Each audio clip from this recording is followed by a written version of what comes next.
नमस्कार दोस्तों, study journal में आप सभी का स्वागत है। हम पढ़ने वाले हैं करंट अफेयर्स के महत्वपूर्ण प्रश्नों को, जो सभी कॉम्पिटिटिव एग्जाम्स के लिए बहुत ही ज़रूरी हैं, जैसे यूपीएसआई, लेखपाल, यूपीपी, इन सब के लिए। तो वीडियो पूरा देखिएगा। आइए देखते हैं आज के 15 महत्वपूर्ण प्रश्नों को। आज है 22 फरवरी। आज का पहला प्रश्न है, कौन सा देश 2027 में एआई इम्पैक्ट समिट की मेजबानी करेगा? A Bharat, B Germany, C Japan या फिर डी स्विट्जरलैंड। इसका सही जवाब है ऑप्शन डी स्विट्जरलैंड। भारत में 2026 के सफल आयोजन के बाद 2027 का शिखर सम्मेलन स्विट्जरलैंड में आयोजित किया जाएगा। स्विट्जरलैंड को इसकी तटस्थता और उन्नत तकनीकी बुनियादी ढांचे के कारण चुना गया है।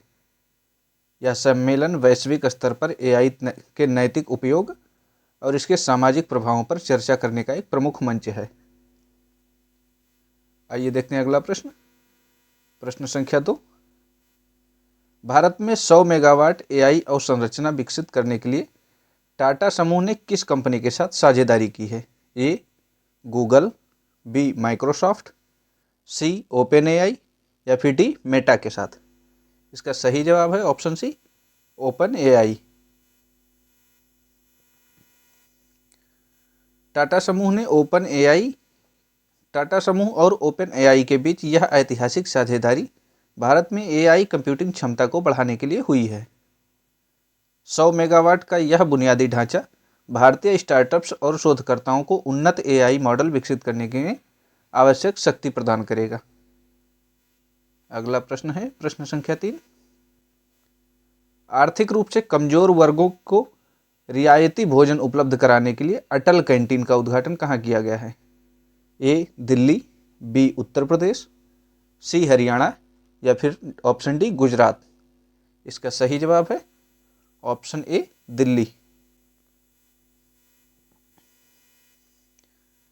दिल्ली में शुरू की गई अटल कैंटीन योजना का लक्ष्य मजदूरों और आर्थिक रूप से कमजोर नागरिकों को बहुत कम कीमत पर स्वच्छ और पौष्टिक भोजन उपलब्ध कराना है। यह पहल पूर्व प्रधानमंत्री अटल बिहारी वाजपेयी के सम्मान में शुरू की गई है, जो खाद्य सुरक्षा सुनिश्चित करने की दिशा में एक बड़ा कदम है। अगला प्रश्न है प्रश्न संख्या 4, रणजी ट्रॉफी 2025-26 का फाइनल मुकाबला किन दो टीमों के बीच खेला जाएगा? ए मुंबई और सौराष्ट्र, बी कर्नाटक और जम्मू कश्मीर, सी विदर्भ और बंगाल या फिर ऑप्शन डी तमिलनाडु और मध्य प्रदेश। इसका सही जवाब है ऑप्शन बी कर्नाटक और जम्मू कश्मीर। रणजी ट्रॉफी के इतिहास में यह रोमांचक मोड़ है, जहां जम्मू कश्मीर की टीम ने शानदार प्रदर्शन करते हुए पहली बार फाइनल में जगह बनाई है। उसका मुकाबला घरेलू क्रिकेट की दिग्गज टीम कर्नाटक से होगा। यह मैच भारत के घरेलू क्रिकेट सर्किट में प्रतिभा के बढ़ते स्तर को दर्शाता है। अगला प्रश्न है प्रश्न संख्या 5, भारत ने किस देश के साथ मिलकर 5 प्रमुख भारतीय शहरों में विमानन कौशल हब स्थापित करने के लिए समझौता किया है? ए अमेरिका, बी फ्रांस, सी रूस या फिर ऑप्शन डी इजराइल। इसका सही जवाब है ऑप्शन बी फ्रांस। फ्रांस और भारत ने विमानन क्षेत्र में प्रशिक्षण जनशक्ति तैयार करने के लिए यह समझौता किया है। ये हब कानपुर, लुधियाना, भुवनेश्वर, हैदराबाद और चेन्नई में स्थापित होंगे। फ्रांस की एरोस्पेस कंपनियां भारतीय युवाओं को विमान रखरखाव और संचालन की आधुनिक तकनीक सिखाएंगी। अगला प्रश्न है प्रश्न संख्या 6, भारत ने हाल ही में किस देश के साथ पैक्स सिलिका घोषणा पत्र पर हस्ताक्षर किए हैं? ए अमेरिका, बी चीन, सी जापान या फिर ऑप्शन डी दक्षिण कोरिया। इसका सही जवाब है ऑप्शन ए अमेरिका।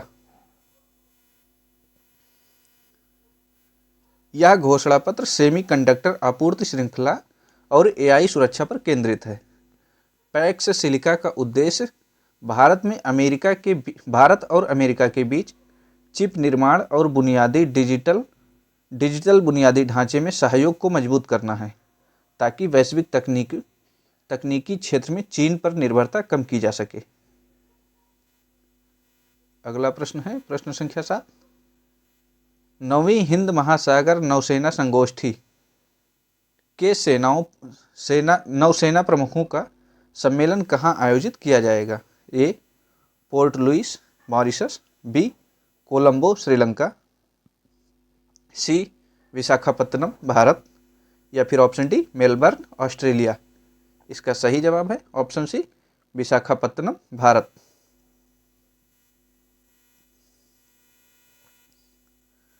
विशाखापत्तनम मिलन 2026 अभ्यास के साथ साथ IONS सम्मेलन की भी मेजबानी कर रहा है। IONS हिंद महासागर क्षेत्र के देशों के बीच समुद्री सहयोग बढ़ाने का एक प्रमुख मंच है। इसमें समुद्री सुरक्षा, आपदा राहत और समुद्री डकैती जैसे मुद्दों पर चर्चा की जाती है। अगला प्रश्न है प्रश्न संख्या 8, मेरी परंपरा मेरी विरासत पहल मुख्य रूप से किस मंत्रालय के अंतर्गत संचालित है? किस मंत्रालय के अंतर्गत? ए संस्कृति मंत्रालय, बी पंचायती राज मंत्रालय, सी ग्रामीण विकास मंत्रालय, या फिर ऑप्शन डी गृह मंत्रालय। इसका सही जवाब है ऑप्शन बी पंचायती राज मंत्रालय। इस पहल का उद्देश्य ग्रामीण भारत की स्थानीय परंपराओं, लोक कलाओं और सांस्कृतिक विरासत को पंचायतों के माध्यम से संरक्षित करना है। यह ग्रामीण क्षेत्रों में पर्यटन और स्थानीय गौरव को बढ़ावा देने का एक अनूठा प्रयास है। अगला प्रश्न है प्रश्न संख्या 9, भारत ने किस अफ्रीकी देश के साथ डिजी लॉकर पायलट प्रोजेक्ट के लिए समझौते पर हस्ताक्षर किए हैं? ए दक्षिण अफ्रीका, बी मिस्र, सी नाइजीरिया, या फिर ऑप्शन डी केन्या। इसका सही जवाब है ऑप्शन डी केन्या।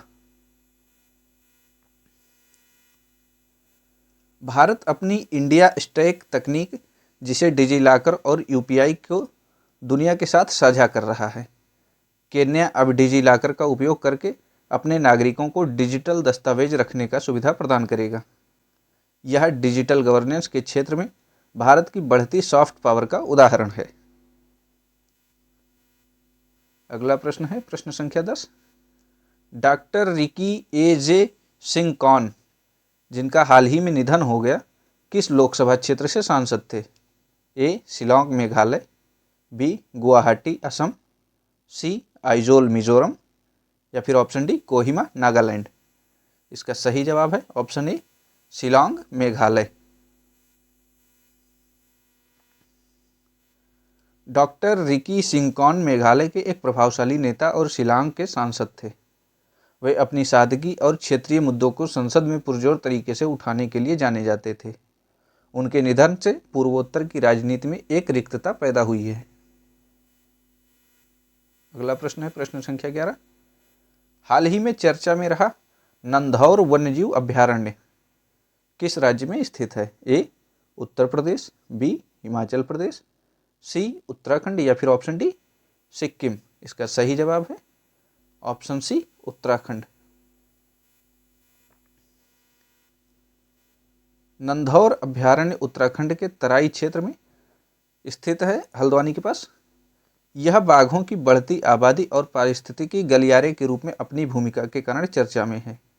इसे जल्द ही एक टाइगर रिजर्व के रूप में उन्नत करने की एक योजना भी विचाराधीन है। अगला प्रश्न है प्रश्न संख्या 12, कोपिली हाइड्रो प्रोजेक्ट किस राज्य में स्थित है? ए अरुणाचल प्रदेश, बी मणिपुर, सी मेघालय, या फिर ऑप्शन डी असम। इसका सही जवाब है ऑप्शन डी असम। कोपिली जल विद्युत परियोजना असम के दीमा हसाओ जिले में कोपिली नदी पर स्थित है। हाल ही में इसके आधुनिकीकरण और क्षमता विस्तार के कारण यह चर्चा में रही। यह परियोजना असम की बिजली जरूरतों को पूरा करने में महत्वपूर्ण भूमिका निभाती है। अगला प्रश्न है प्रश्न संख्या 13, अर्थशॉर्ट प्राइज 2026 की मेजबानी कौन सा भारतीय शहर करेगा? ए बेंगलुरु, बी नई दिल्ली, सी मुंबई, या फिर ऑप्शन डी चेन्नई। इसका सही जवाब है ऑप्शन सी मुंबई।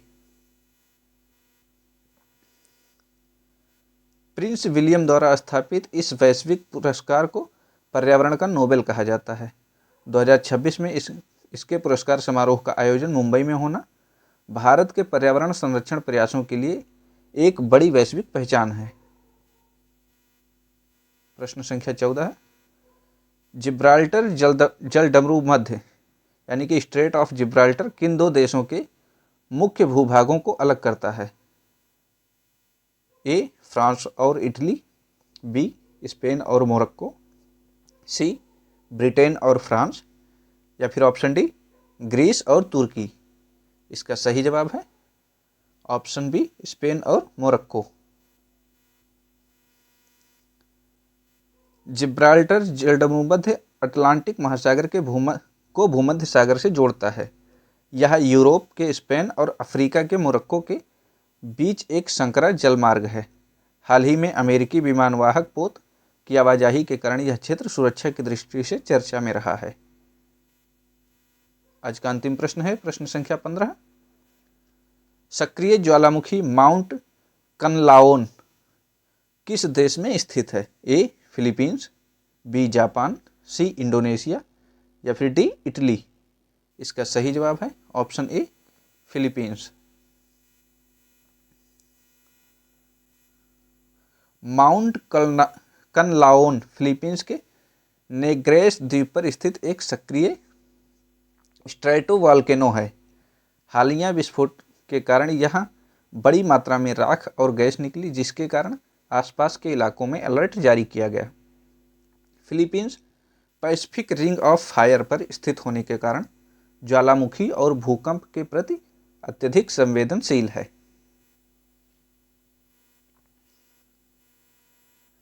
आज के लिए बस इतना ही। अगर क्लास पसंद आए तो चैनल को लाइक, शेयर और सब्सक्राइब जरूर करें और पढ़ाई करते रहें, स्वस्थ रहें, मस्त रहें। इसी के साथ धन्यवाद। जय हिंद।